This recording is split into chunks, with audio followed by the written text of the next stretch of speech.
সুপ্রভাত বন্ধুরা, এখন কটা বাজে বলো তো? এখন বাজে 8:35, একটু বাকি।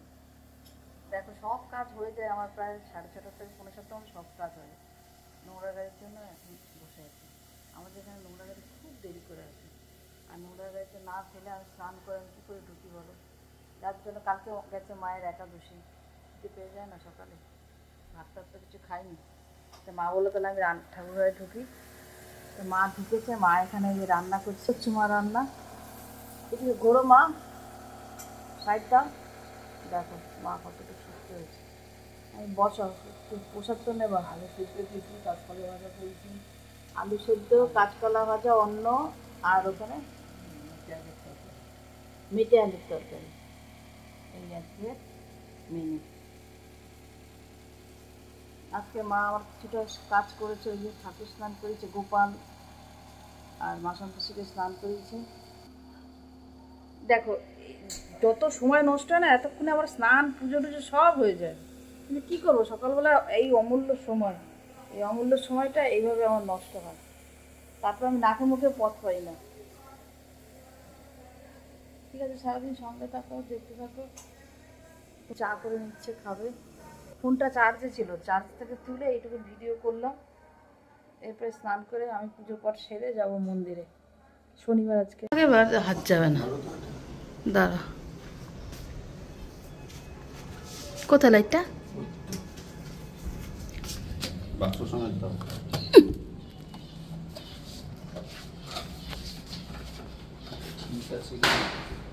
দেখো,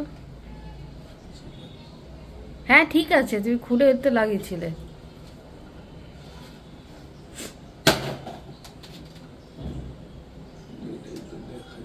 একটু ঘুরিয়ে নাও না, এটা ঘোরানো যায়, ঘোরাও, নিচের দিকে নামাও। অমনি না, অমনি না, এইরকম ভাবে, এইরকম ভাবে নামাও।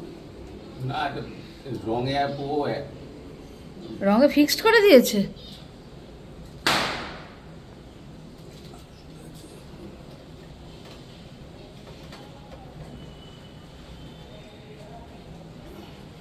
তোমার নামতে হবে না, আমি অন করে দেখছি। তুমি টুলটাকে আরেকটু এদিকে সরিয়ে নিয়ে আসো, তাহলে অনেকটা কাছাকাছি যেতে পারবে।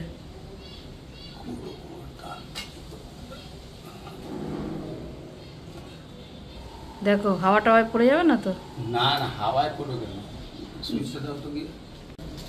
ঠিক আছে, পুজো করার দিনে অন্ধকার থাকলে ভালো লাগে।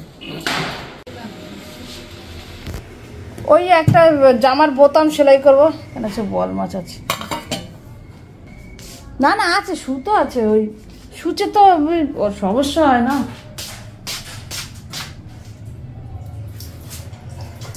কত সেলাই রয়েছে, ওই বাড়ি থেকে মেশিনটা আনতে হবে, মেশিনটা আনতে পারছে না। মেশিনটা ইয়ে করে হাত মেশিন একটু পাল্টায় নেবো। কই প্রথমটা কেটে দেবো, তারপর তো